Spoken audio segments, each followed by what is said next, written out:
Good morning everyone. इस class में हम पढ़ने वाले हैं indecent representation of women prohibition act 1986। तो आई होप आप सभी ज्वाइन कर चुके हैं। चलिए तो शुरू करते हैं without wasting any more time. Indecent representation of women बहुत ही छोटा सा एक्ट है, कुछ 9-10 सेक्शन है इसके अंदर, ज्यादा कुछ नहीं है, बहुत ही सिंपल सा एक्ट है। 2C में ये बात करता है indecent representation of women act 1986। अब कुल मिलाकर इसका क्या मतलब होता है, इंडिसेंट का मतलब अगर हम समझें तो जो भी आपके स्टैंडर्ड्स होते हैं, मतलब जो एक एक्सेप्टेड स्टैंडर्ड्स या बिहेवियर हम कहें उसके विपरीत अगर आप कुछ काम करते हो, है ना, specially in relation to sexual matters, तो वो इंडिसेंट कहा जाता है, राइट। अब जैसे आप समझ रहे हो ना, नॉर्मली भी हम जो डिसेंट इंडिसेंट का वर्ड यूज करते हैं तो कई हद तक वही है, ठीक है। तो अगर इस तरीके से क्या कर रहे हो, आप डिपिक्ट कर रहे हो, रिप्रेजेंट कर रहे हो वुमेन को कहीं पर किसी भी गलत तरीके से, not in a decent way, in a indecent way, ठीक है, तो ये एक्ट उस चीज को प्रोहिबिट करता है कि ऐसा नहीं करना है। देखिए एक्ट नंबर है इसका 60, मालूम होना चाहिए आपको। 1986 का एक्ट है। असेंट कब मिली इसको? असेंट मिली है 23 दिसंबर 1986 को। तो आपको असेंट वगैरह और जो हम पढ़ते हैं इन्फोर्समेंट डेट, है ना, कब फोर्स में है वो मालूम होना चाहिए। अब इसके प्रियम्बल की बात अगर करें, प्रियम्बल भी वही बात करता है, an act to prohibit indecent representation of woman. अब देखो किस तरीके से रिप्रेजेंट कर रहे हो आप, गलत तरीके से, थ्रू एडवर्टीजमेंट्स कर सकते हो, तो पब्लिकेशन हो गया, राइटिंग हो गया, पेंटिंग, फिगर्स और इन एनी अदर मैनर और फॉर मैटर्स कनेक्टेड देयरविद। तो कुल मिलाकर यहाँ पर लिख दिया कि इन सारे तरीकों को यहाँ पर बैन किया हुआ है, आप किसी भी तरीके से ऐसा नहीं कर पाओगे, करोगे तो पेनल्टी है, अभी हम देखेंगे, ठीक है। इतनी बात क्लियर है, आगे बढ़ते हैं। तो एक्सटेंड कहां पर करता है एक्ट? तो होल ऑफ इंडिया पर करता है, ठीक है। फोर्स में कब आया? तो फोर्स के लिए थोड़ा सा नीचे जाएंगे तो डेट दिख जाएगी आपको यहाँ पर, 2 अक्टूबर 1987, ठीक है। 2 अक्टूबर 1987 को यहाँ पर ये फोर्स में आया। देखो जैसे कि इस एक्ट को हमें याद करना है, सपोज हमें याद नहीं हो रही एनफोर्समेंट डेट, सर इतनी सारी एनफोर्समेंट डेट है, कैसे याद करें, कब फोर्स में आया, इस एक्ट को कैसे याद करें? अगर हम इस एक्ट की बात करें, अब आप इस एक्ट को देखो, ये एक्ट बात कर रहा है इंडिसेंट रिप्रेजेंटेशन ऑफ वुमेन। कितनी अच्छी बात कर रहा है ना, बहुत अच्छी बात है कि हाँ ठीक है, इस तरीके से गलत रिप्रेजेंटेशन नहीं होना चाहिए वुमेन का, स्त्री का गलत तरीके से रिप्रेजेंटेशन नहीं होना चाहिए, ठीक है। इस तरह की बातें अगर हम देखें तो गांधी जी कर सकते हैं, नहीं कर सकते, है ना। गांधी जी कितने कि हाँ ऐसा वैसा ये वो, है ना, मतलब समझ रहे हो आप, कितने उनके जो गांधीयन प्रिंसिपल्स हैं, हम आर्टिकल 40 में भी पढ़ते हैं कॉन्स्टिट्यूशन के अंदर, राइट। तो अगर हम उसको लिंक करें कि ये बात जो है गांधी जी ने कही है, ठीक है, तो क्या अब आपको ये याद हो जाएगा 2 अक्टूबर 1987? क्या इसमें कुछ दिमाग लगाने की जरूरत है? क्या ये ट्रिक नहीं हो गई हमें याद करने की? एक शॉर्टेस्ट वे, आप कभी जीवन में नहीं भूलोगे इस एक्ट की एनफोर्समेंट डेट क्या है, अगर आपने लिंक कर दिया कि यार इंडिसेंट रिप्रेजेंटेशन ऑफ वुमेन ये एक्ट प्रोहिबिट करता है, कितनी अच्छी बात है, ठीक है। ये बात कहिए गांधी जी ने, कुछ नहीं करना आपको, यहाँ लिख देना गांधी जी ने, गांधी जी ने ये बात कही है एक्ट के ऊपर। और यही आपकी ट्रिक है, ऐसा ट्रिक बना के आप बस 2 अक्टूबर लिख दो और 1987 ध्यान रखना है कि ये 86 में आया है और 87 में इन्फोर्स हुआ है, ठीक है। इतनी सी बात है, आप इस तरीके से लिंक करके पढ़ोगे ना। बहुत से एक्ट है, मैं ऐसी और भी ट्रिक्स दूंगा आपको कहीं कहीं पर, आगे जाके दूंगा, स्टार्टिंग में भी नहीं। शायद आपको ये विजिबल नहीं था, एक सेकेंड, जस्ट अ मिनट, हाँ अभी विजिबल होगा। तो आप इस तरीके से पढ़ोगे तो क्या होगा ना, मेहनत कम होगी और तैयारी अच्छी होगी, और हमें तैयारी ही अच्छी करनी है, मेहनत तो क्या है, गधा भी करता है, ठीक है। बट आप स्मार्ट वर्क करो तो बेटर रहेगा और वो चीज़ आपके ही फेवर में जाएगी। तो एक्सटेंड होता है होल ऑफ इंडिया पर। एनफोर्समेंट डेट हमने देख ली 2 अक्टूबर 1987। आगे बढ़ते हैं डेफिनेशन क्लॉज। अब देखो जो भी छोटे एक्ट होते हैं, मैंने आपको बताया कि डेफिनेशन फिर इंपॉर्टेंट भी हो जाती है, क्योंकि फिर वहां कुछ भी पूछा जा सकता है, बहुत छोटा एक्ट है, ज्यादा कुछ इन्फॉर्मेशन है नहीं पूछने को, तो असेंट डेट अच्छे से याद कर लो, एक्ट नंबर अच्छे से याद कर लो, कुछ अगर रिपील वगैरह हुआ है इस एक्ट से तो वो अच्छे से याद कर लो, और साथ में डेफिनेशन भी याद कर, देखो क्योंकि बड़े बड़े एक्ट में तो मैंने आपको बताया क्लियरली 4-5 डेफिनेशन ही देखनी है, बस ज्यादा नहीं। बट इन एक्ट में देखो जैसे कि 2A बात करता है एडवर्टीजमेंट के बारे में। अब एडवर्टीजमेंट से मतलब क्या है, जैसे कि अगर ऊपर शायद प्रियम्बल में एडवर्टीजमेंट के बारे में बात की है, देखिए ये एडवर्टीजमेंट के बारे में बात की है। एडवर्टीजमेंट का मतलब क्या है यहाँ पर, तो उन्होंने बोला एडवर्टीजमेंट इंक्लूड क्या क्या करता है, कोई नोटिस पब्लिश हुआ है, कोई सर्कुलर, कोई लेबल, है ना, रैपर वगैरह, या फिर अदर डॉक्यूमेंट एंड ऑल्सो। अब देखो लेबल वगैरह आप वो देख रहे होगे आपने, वो चाय पत्ती या कोई भी आप मटेरियल कुछ भी खरीदते हो मार्केट से, है ना, तो उसके पीछे जो लेबल लगा होता है उसमें चीजें लिखी होती हैं, वो बना होता है सब, तो वो लेबल, सर्कुलर, रैपर वगैरह, कोई भी अदर डॉक्यूमेंट, मतलब अदर करके इन्होंने ये कर दिया है, इसका कवरेज जो है थोड़ा सा वाइडन कर दिया है ना। And also include any visible representation, ठीक है, कोई visible representation bye means of any light, sound, smoke और गैस, इन 4 माध्यमों से भी अगर कहीं विजिबल रिप्रेजेंटेशन हो रहा है, उसको एडवर्टीजमेंट के अंदर इंक्लूड किया है। तो सर इसको कुछ याद करने की ट्रिक नहीं है क्या? बिल्कुल है।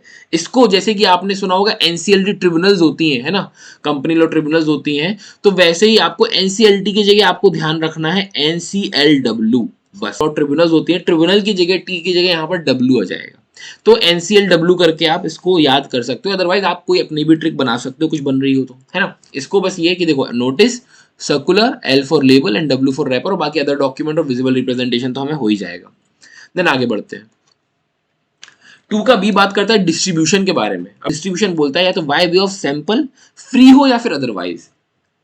इसमें क्या इंक्लूड कर रहा है? या तो सैंपल से, वेदर फ्री और अदरवाइज, है ना, या तो पैसों में आप वो कर रहे हो या फिर फ्री ऑफ कॉस्ट कर रहे हो। देन आगे सी, ये बहुत इंपॉर्टेंट है। इस एक्ट का सबसे इंपॉर्टेंट डेफिनेशन यही है, क्योंकि इसी पर हमारा एक्ट बेस है। जितने एमसीक्यू मार्क कर सकते हो उसके आगे, जितने सॉरी स्टार मार्क कर सकते हो कर दो। इंडिसेंट रिप्रेजेंटेशन ऑफ वुमेन कहां पर डिफाइन है? डायरेक्ट क्वेश्चन बनेगा, ठीक है।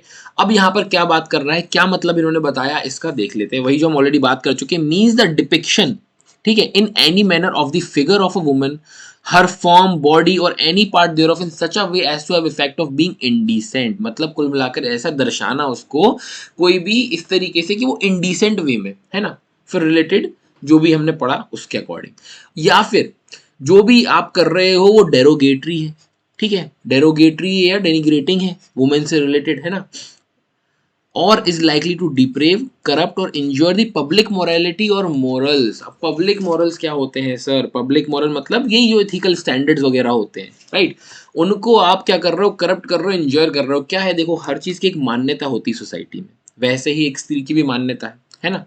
तो अगर आप उससे कुछ अगेंस्ट में कुछ ऐसा कुछ कर रहे हो जिससे उस चीज उस पर इंजर होते हैं, 2E पैकेज क्या है? अब ये भी इंपॉर्टेंट है, क्वेश्चन क्या पूछे जाते हैं यहाँ से कि पैकेज में क्या क्या इंक्लूड है। अब आपको बॉक्स दिख रहा है, कार्टन दिख रहा है, टिन दिख रहा है और कोई अदर कंटेनर। अब यहाँ पर फोर्थ ऑप्शन कोई डिफरेंट दे देंगे और बता देंगे कि इनमें से पैकेज में क्या इंक्लूड नहीं होता है, राइट, डज नॉट इंक्लूड करके आपको 4 ऑप्शन दे देंगे। तो आपको मालूम होना चाहिए पैकेज में बॉक्स, कार्टन, टिन और कंटेनर सब कुछ इसमें इंक्लूड रहेगा, है ना। तो इसकी भी कुछ ट्रिक वगैरह बना सकते हो तो आप बना लेना, बट इसको याद कर लेना। देन प्रिस्क्राइब्ड है तो ठीक है, वो तो कोई इशू नहीं है। आगे बढ़ते हैं। सेक्शन 3, सेक्शन 3 बात करता है prohibition of advertisements containing indecent representation of women, right. तो देखो यहाँ पर क्या हो रहा है, ये बैन कर रहे हैं, अभी हम आगे बैन का भी देखेंगे। यहाँ पर बोल रहे हैं प्रोहिबिट कर रहे हैं, कोई भी एडवर्टीजमेंट नहीं करना है। मतलब कुल मिलाकर सर घुमा फिरा के वही बात हो रही है, बार बार वही क्यों पढ़ रहे हैं? क्योंकि ऊपर वही चीज दी हुई है और उसी चीज से रिलेटेड एक्ट है। कोई भी व्यक्ति पब्लिश नहीं करेगा या पब्लिश नहीं करवाएगा, अरेंज नहीं करेगा या फिर पार्ट नहीं करेगा पब्लिकेशन वगैरह में, है ना, इस तरीके से एग्जीबिशन जो होते हैं वो नहीं करवाएगा। Any advertisement which contain indecent representation of women in any form, तो ये व्यक्ति ये सारे काम नहीं करवाएगा। क्वेश्चन यहां से बन सकता है कि कहां पर प्रोहिबिट किया गया है एडवर्टीजमेंट को, तो ध्यान रखना है सेक्शन 3, ठीक है। प्रोहिबिशन ऑफ एडवर्टीजमेंट के बारे में कौन सा सेक्शन बात करता है? सेक्शन 3। और वहीं पर प्रोहिबिशन ऑफ पब्लिकेशन के बारे में कौन सा सेक्शन बात करता है? सेक्शन 4। ये क्वेश्चन पूछे जाते हैं तो ध्यान रखिएगा, ठीक है। अब देखो सेक्शन 3 में तो हमने देखा कोई भी व्यक्ति पब्लिश वगैरह नहीं करेगा, एग्जीबिशन वगैरह, है ना, इस तरीके से इंडिसेंट रिप्रेजेंटेशन नहीं करना है, ठीक है। पब्लिश के बारे में हमें समझ में आ गया। पब्लिश और एडवर्टीजमेंट से रिलेटेड सेक्शन 3 बात करता है। पब्लिकेशन से रिलेटेड बात कर रहा है सेक्शन 4 कि कोई भी व्यक्ति, नो पर्सन शैल प्रोड्यूस और कॉस्ट टू बी प्रोड्यूस्ड, ठीक है, ना तो वो प्रोड्यूस करेगा, ना ही वो सेल करेगा, ना ही वो किसी को किराए वगैरह पे लेट टू हायर देगा, ठीक है, डिस्ट्रीब्यूट नहीं करेगा, सर्कुलेट नहीं करेगा या भेजेगा नहीं, ठीक है, बाय एनी बुक वगैरह, pamphlet, paper, slide, film, writing, drawing, painting, photograph, हर कुछ इन्होंने इंक्लूड कर लिया। कुल मिलाकर कवरेज बढ़ा दी है और सब कुछ इन्होंने इंक्लूड कर लिया है जो कि कंटेन करता हो इंडिसेंट रिप्रेजेंटेशन ऑफ वुमेन, कुछ भी आप नहीं। अब इन्हीं तरीके से तो रिप्रेजेंट किया जा सकता है ना, एक पेपर पे करेंगे, पैम्पलेट पे करेंगे, कोई बुक के अंदर कुछ होगा, पेंटिंग में कुछ होगा, फोटोग्राफ में कुछ होगा, है ना, इस तरीके से उनको सर्कुलेट करना, उनको सेल करना, किराए वगैरह पे, भाड़े पे देना, डिस्ट्रीब्यूट करना, सब कुछ यहां पर इन्होंने बोल के रखा है प्रोहिबिट है, ठीक है। तो अगर कोई भी ऐसी चीज जो हमने ये देखी, बुक, पैम्पलेट, पेपर, राइटिंग, ये अगर इंडिसेंट रिप्रेजेंटेशन कर रही है किसी भी फॉर्म में हो, इन एनी फॉर्म, देखो क्या लिखा हुआ है, इन एनी फॉर्म, ठीक है, तो वो प्रोहिबिट है। बट कुछ एक्सेप्शंस है यहाँ पर, अब वो हमें पढ़ने हैं और वो बहुत इंपॉर्टेंट है। कुछ एक्सेप्शंस हैं वो हम देखते हैं। इन्होंने बोला provided that nothing in this section shall apply to, मतलब एक्सेप्शन है कि इन पर अप्लाई नहीं होंगी ये चीजें जो हमने, ये जो चीज हमने पढ़ी, ये इन पर अप्लाई नहीं होंगी। किन पर अप्लाई नहीं होंगी इसको देख लेते हैं। कोई भी बुक, पैम्पलेट, पेपर, वही सब जो छाप रहा है कोई, है ना, क्या कर रहे हैं इन बुक पैम्पलेट का, पब्लिकेशन कर रहे हो, ठीक है, publication of which is proved to be justified as being for the public good on the ground। अब यहाँ पर क्या हो रहा है, जो भी ये कर रहे हैं ये पब्लिक गुड के लिए कर रहे हैं, ठीक है, उसमें रिप्रेजेंटेशन वगैरह है बट वो पब्लिक गुड के लिए है। अब पब्लिक गुड के लिए कैसे, समझ में नहीं आया, तो इन्होंने आगे लिखा है on the ground that such book, pamphlet वगैरह वगैरह is in the interest of science, literature, art और लर्निंग और other objects of general concern. अब आपने अगर जो 10th में साइंस वगैरह पढ़ी होगी तो जो डायग्राम्स बने होते हैं, राइट, है ना, मेल फीमेल दोनों के डायग्राम्स वहां पर बने होते हैं, ठीक है, समझाने के लिए रिप्रोडक्टिव सिस्टम। अगर वो डायग्राम को हम देखें तो अगर ऐसे कह सकते हैं इंडिसेंट, राइट, बट क्योंकि वो किस चीज के लिए, पब्लिक गुड के लिए, उससे क्या होगा, राइट, जैसे आगे जाके डॉक्टर बनेंगे तो अभी से उनको बेसिक्स मालूम होंगे, उनको समझ में आएगा कि पढ़ाने के लिए उस चैप्टर को क्यों रखा गया है, कुछ तो उसके पीछे उनका लॉजिक होगा, राइट। तो पब्लिक गुड है ये जस्टिफाइड रीजन है कि वो क्यों है उस बुक के अंदर, क्योंकि पब्लिक गुड के लिए। और ग्राउंड इन्होंने क्या बताया, इंटरेस्ट ऑफ साइंस, देखो यहाँ पर लिखा हुआ भी है interest of science, literature, arts वगैरह जो आप बनाते हो करते हो, तो आपने देखा होगा किस तरीके की पेंटिंग्स भी होती हैं, बट वो क्यों है, वो सीख रहे हैं, वो लर्निंग है, वो पब्लिक गुड के लिए, वो जस्टिफाइड है, ठीक है। तो ये इसके अंदर आ जाएगा। तो आपको देखो ध्यान क्या रखना है, साइंस, लिटरेचर, आर्ट और लर्निंग, तो इसको आप SALL से याद कर सकते हो। ऐसे हम शॉल बोलते हैं, शाल बोलते हैं, ठीक है, आपको शॉल टाइप से ऐसे मतलब H हट जाएगा और ये ऐसे आपको याद करना है, जो भी आप प्रोनाउंस कर लो या कुछ और बना लो, LLAS हो जाएगा, ALL आलस टाइप से कुछ बना लो। अब एक A और होता तो आलस बन जाता, ठीक है, तो वो अच्छे से याद हो जाता, बट ठीक है, हमें याद करना है। तो साइंस, आर्ट, यहाँ पर लिटरेचर और आपका क्या बोलते हैं, लर्निंग, है ना। तो ये 4 चीज आ जाएंगी। इस पर भी MCQ बनेगा, बन सकता है, चांसेस है कि वो इस तरीके से दे सकते हैं कि क्या प्रोहिबिट यहाँ पर नहीं है किस चीज के लिए, या फिर all of the above simple question देना होगा तो ऑल ऑफ द अबव भी रख सकते हैं। ये एक एक्सेप्शन है पहला। दूसरा बात करते हैं, दूसरा एक्सेप्शन बात करता है विच इज कैप्ट और use bona fide for religious purposes. बता रहा हूँ रिलीजियस पर्पस के लिए क्या होता है ना, आपने देखा होगा कई बहुत ही पुराने मंदिर होते हैं, ठीक है, उनमें एनक्रेव्ड होती हैं मूर्तियां, आपने देखी होंगी किस तरीके से होती हैं। वो भी क्यों, अगर चाहे तो फिर उसको हटवाएं कि नहीं ये इंडिसेंट रिप्रेजेंटेशन है, बट नहीं, वो रिलीजियस पर्पज से है, ठीक है, तो फिर वो चलेगा, वो एक्सेप्शन के अंदर फॉल करेगा। आगे बढ़ते हैं, बी बात करता है एनी रिप्रेजेंटेशन, हाँ देखो इसी के अंदर है आई गेस बी, राइट, हाँ नहीं नहीं ठीक है, be any representation sculptured, engraved, painted और अदरवाइज रिप्रेजेंटेड ऑन और इन, ठीक है। अब यहाँ पर वही बात हो रही जो मैंने अभी ऑलरेडी एग्जांपल दिया, मंदिर में वो जो एनग्रेव्ड होते हैं, स्कल्पचर्ड बने होते हैं, पेंटिंग वगैरह होती हैं दीवारों पे बहुत पुरानी, है ना, तो अगर इस तरीके से उनमें रिप्रेजेंटेशन है। अब देखो 2-3 चीजों के अंदर फॉल करेगा। अगर वो फॉल कर रहा है एंशिएंट मॉन्यूमेंट है, एंशिएंट मॉन्यूमेंट क्या होते हैं, ठीक है ना, जो भी एंशिएंट मॉन्यूमेंट एंड जो आर्कियोलॉजिकल साइट्स होती है, ऐसे भी आपने देखा होगा अभी अभी रिसेंटली गवर्नमेंट ऑफ इंडिया ने फ्री ऑफ कॉस्ट कर दिया है। जैसे अगर आप ताजमहल देखने जाओगे, जो भी एंशियंट मॉन्यूमेंट्स हैं, ठीक है, कहीं पर आप गए, कोई किला वगैरह, कोई फोर्ट वगैरह, अगर आप जयपुर जाओगे तो काफ़ी फोर्ट्स हैं वहाँ पर, है ना, या फिर आप ताजमहल गए आगरा, तो वहाँ पर प्राइस अभी नहीं लग रहा है क्योंकि उन्होंने आज़ादी का वो अमृत महोत्सव करके जो चल रहा है 75th इंडिपेंडेंस में, उन्होंने वहाँ पर फ्री ऑफ कॉस्ट कर दिया है, ठीक है, कि आप 15 अगस्त तक आप कहीं पे भी जाओगे तो पैसा नहीं देना होगा। जैसे जो नॉर्मली आप ताजमहल देखने जाते हो तो पैसा देना पड़ता है, वो नहीं देना रहेगा। वैसे ही क्या है, वो एंशिएंट मॉन्यूमेंट में उन्होंने निकाला, वैसे ही एंशिएंट मॉन्यूमेंट में अगर कोई चीज स्कल्पचर्ड है, इनग्रेव्ड है, पेंटेड है या कुछ भी है और वो इस एक्ट के अंदर आ रहा है, ancient monument and archaeological sites and remains act 1958, तो वो एक्सेप्शन के अंदर फॉल करेगा। पहली चीज है ना, कुछ भी मतलब मूर्ति बनी है, स्कल्पचर्ड है, इनग्रेव्ड है, पेंटिंग वगैरह है, किसी भी प्रकार की हो, तो आप उसको इंडिसेंट नहीं बोल सकते। दूसरी चीज, कोई टेम्पल है, ठीक है, टेम्पल्स में हम देखते हैं कितनी मूर्तियां वगैरह बनी होती हैं, या फिर कोई कार है, कार यूज की जा रही है जो भगवान है उनको लेने ले जाने के लिए, कन्वेंस ऑफ आइडल्स जो मूर्तियां वगैरह होती हैं, और कैप्ट और use for any religious purpose, किसी और रिलीजियस पर्पस के लिए कार वगैरह यूज हो रही है, कहीं टेम्पल है ना, तो वो भी फॉल करेंगे आपके एक्सेप्शन के अंदर। तो आपको समझ में आ रहा होगा अब, आई होप। ठीक है, एक्सेप्शन से हमें आइडिया लग रहा है कि क्या करा जा रहा है इस एक्ट के द्वारा और क्यों इन चीजों को छोड़ा जा रहा है, राइट, है ना।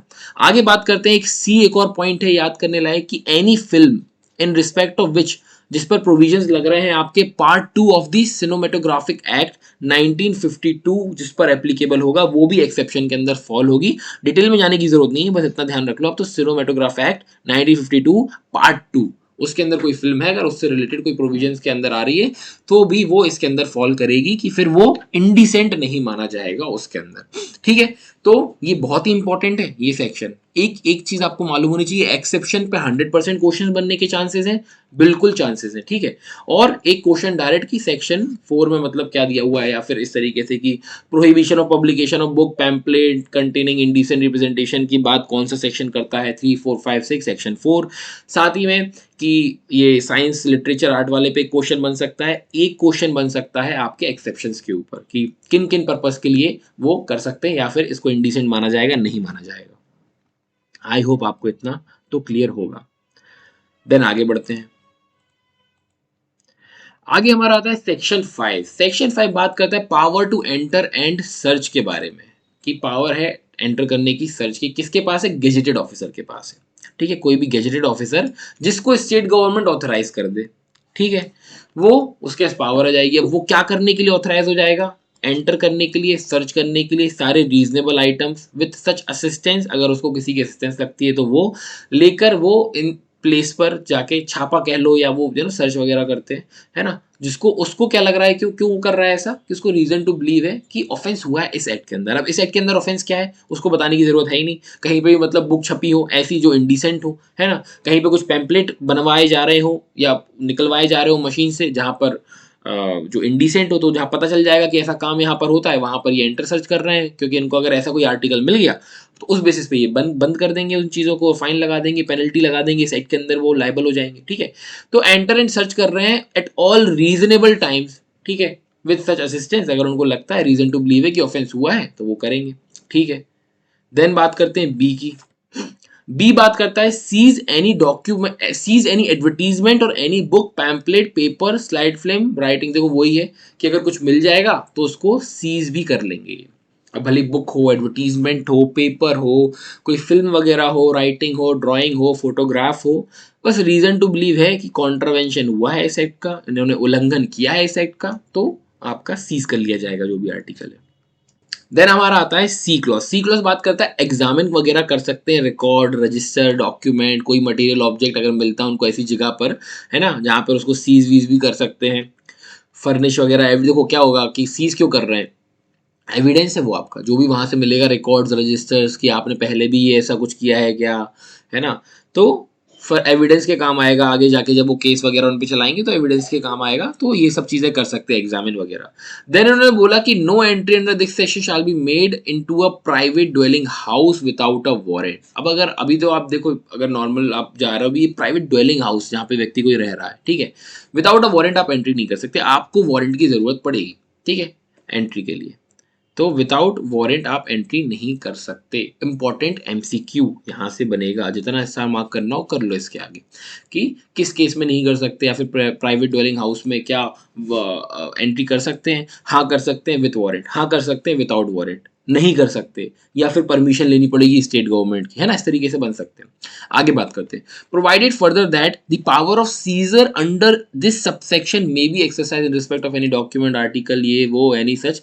अब देखो इसका मतलब क्या है, समझना, यहां पर क्या बात कर रहा है कि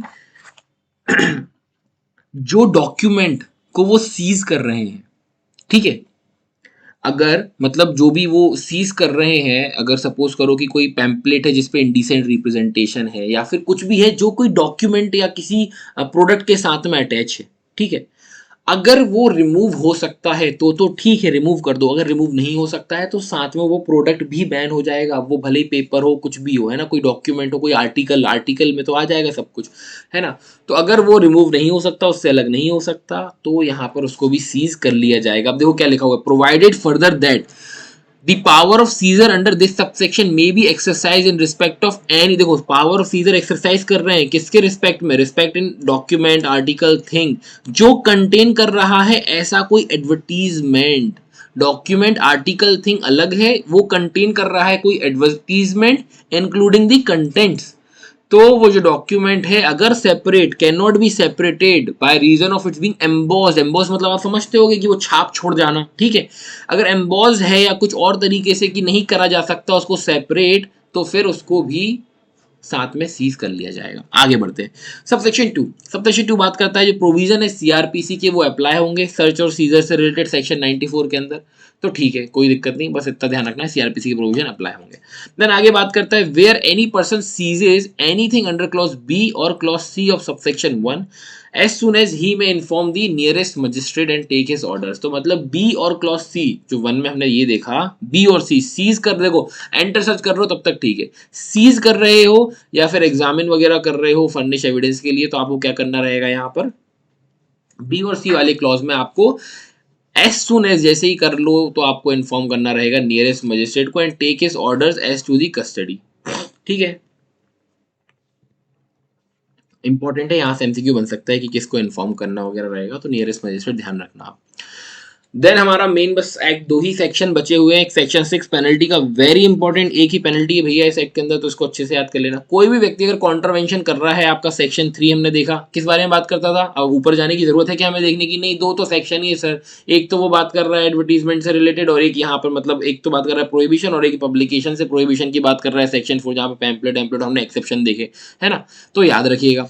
तो सेक्शन 3 सेक्शन 4 के अंदर अगर कोई व्यक्ति कॉन्ट्रवेंशन कर रहा है तो पनिशेबल है। पनिशेबल है तो क्या, अब देखो दो चीज है इसके अंदर, दो तरीके से कि अगर पहले कन्विक्शन है, फर्स्ट कन्विक्शन है कि पहली बार आपको इस चीज में आप पकड़ाए गए हो, है ना, कन्विक्ट हुए हो, तो क्या सजा है। फर्स्ट कन्विक्शन के केस में 2 साल और 2000 रुपए। आप ये देखोगे कि फर्स्ट कन्विक्शन के केस में इंप्रिजनमेंट कितनी है, मे एक्सटेंड टू 2 साल, 2 साल तक हो सकती है, और फाइन जो है वो 2000 रुपए तक हो सकता है। तो साइड में आप लिख लो कि 2 साल एंड 2000 रुपए, है ना, ऑन फर्स्ट कन्विक्शन। ठीक है, ये हो गई फर्स्ट कन्विक्शन। सेकंड कन्विक्शन के केस में क्या होगा, सेकेंड कन्विक्शन के केस में क्या होगा, अब देखो सेकेंड और सब्सिक्वेंट मतलब पहले आपने करा करके आ गए, सजा वजा भुगत के आ गए, फिर आप वापस से वही आपने प्रेस खोली और आप वो काम करने लग गए पैसे कमाने के लिए उल्टे सीधे। तो सब्सिक्वेंट कन्विक्शन के केस में क्या होगा, इन्होंने बोला मिनिमम 6 मंथ्स। ठीक है, मिनिमम इन्होंने रख दिया यहाँ पर 6 मंथ्स। ठीक है, एक्सटेंड हो सकता है 5 साल, तो यही जो है पीरियड एक्सटेंड हो सकता है 5 साल, मतलब 6 महीने से 1 साल, 5 साल के बीच में देंगे। ठीक है, सजा कुछ भी। And also with fine, fine कितना होगा, तो फाइन में भी एक लिमिट है, नॉट लेस देन 10,000, 10,000 से कम नहीं होगा, मतलब ज्यादा ही होगा। ठीक है, और इन्होंने लिख दिया कि जो एक्सटेंड कहां तक कर सकता है, तो 1 लाख तक एक्सटेंड कर सकता है। ये आपकी दो पेनल्टी है कि पहले कन्विक्शन में 2 साल 2000, दूसरे कन्विक्शन में मिनिमम 6 महीने, मैक्सिमम 5 साल, मिनिमम 10,000, मैक्सिमम 1 लाख। इतनी सी बस पेनल्टी है। इसको कैसे भी करके याद कर लो, चाहो तो इसको सबसे फर्स्ट पेज पे लिख लो आप, कि है ना, 2-4 चीजें याद करने की, याद हो जाएंगी इजीली, 2-3 बार पढ़ोगे आप डेली सुबह उठ के। आगे बढ़ते हैं section 7 offence by companies. Prevention corruption act आपने पढ़ा ही है, आप लोग दोनों ने ही आपने टेस्ट वगैरह दिए हुए थे, तो आपको मालूम होगा कि इसमें किस तरीके से क्या बात की गई है ऑफेंस बाय कंपनीज को। एक बार जल्दी से देख लेते हैं कि ऑफेंस जो है इस एक्ट के अंदर कमिट किया गया है कंपनी के द्वारा। अगर कोई भी ऑफेंस जो है कमिट किया गया है कंपनी के द्वारा, तो जो भी व्यक्ति इंचार्ज होंगे, रिस्पॉन्सिबल होंगे, कंपनी को थोड़ी जेल हो जाएगी, तो जो व्यक्ति होंगे डायरेक्टर वगैरह ये सब जो होंगे ये लायबल होंगे, है ना। वही बात करता है कि shall be liable to be proceed against and punish accordingly, right. उसके बाद प्रोविजो बात करता है, प्रोविजो बोलता है कि जो भी व्यक्ति यहाँ पर मतलब लायबल नहीं होगा अगर उसके नॉलेज में ही नहीं थी वो चीज, विदाउट हिज नॉलेज वो चीज हुई है, या फिर उसने पूरी कोशिश की, all due diligence to prevent the commission of, उस अपराध को ना होने से पूरी कोशिश की बट हो गया, तो उस व्यक्ति पर लायबिलिटी नहीं आएगी। ठीक है, सबसेक्शन 2 क्या बात करता है, where an offence under this act has been committed, वही बात करता है कि वो डायरेक्टर, मैनेजर, सेक्रेटरी अगर इनके होते हुए इनकी कंसेंट से, कनिवेंस से हुआ है तो ये सबके सब जो है लायबल होंगे। ठीक है, फिर कंपनी का मतलब समझा दिया, एनी बॉडी कॉर्पोरेट इंक्लूड करता है फर्म और कोई भी अदर एसोसिएशन, इंडिविजुअल वगैरह, डायरेक्टर बोल दिया। अगर इन रिलेशन टू फर्म की बात करें तो मतलब पार्टनरशिप इन द फर्म। आगे बढ़ते हैं, section 8 important, offence to be cognizable and bailable. तो जो भी अपराध है यहाँ पर बेलेबल है, सजा आपको बेल तो मिल जाएगी बट कॉग्निजेबल भी है साथ में। ठीक है, मतलब गंभीर प्रकार के अपराध है। तो सेक्शन 8 भी हमें मालूम होना चाहिए कि कहाँ पर कॉग्निजेबल और बेलेबल के बारे में बात की गई है। Section 9 protection of action taken in good faith. अभी देखा था कि कोई भी सूट वगैरह कोई भी ये नहीं लगाया जाएगा, है ना, सेंट्रल गवर्नमेंट के अगेंस्ट या फिर स्टेट गवर्नमेंट के अगेंस्ट या फिर कोई भी ऑफिसर है इनके, उनके अगेंस्ट अगर उन्होंने कुछ गुड फेथ में किया है तो कोई भी उनके ऊपर सूट मत लगाओ, प्रोसिक्यूशन मत चलाओ, लीगल वीगल प्रोसीडिंग वगैरह मत करो। आगे पावर टू मेक रूल्स यहाँ पर सिर्फ और सिर्फ सेंट्रल गवर्नमेंट के पास है, स्टेट के पास आई गेस हाँ नहीं है, स्टेट के पास यहाँ पर नहीं है। तो ये आपका सेक्शन 10 है, बात करता है पावर टू मेक रूल्स। तो यही बस इतना ही ध्यान रखना है आपको कि सीजी बात करता है इस बारे में, यहाँ पर आपका ये एक्ट कंप्लीट होता है। ठीक।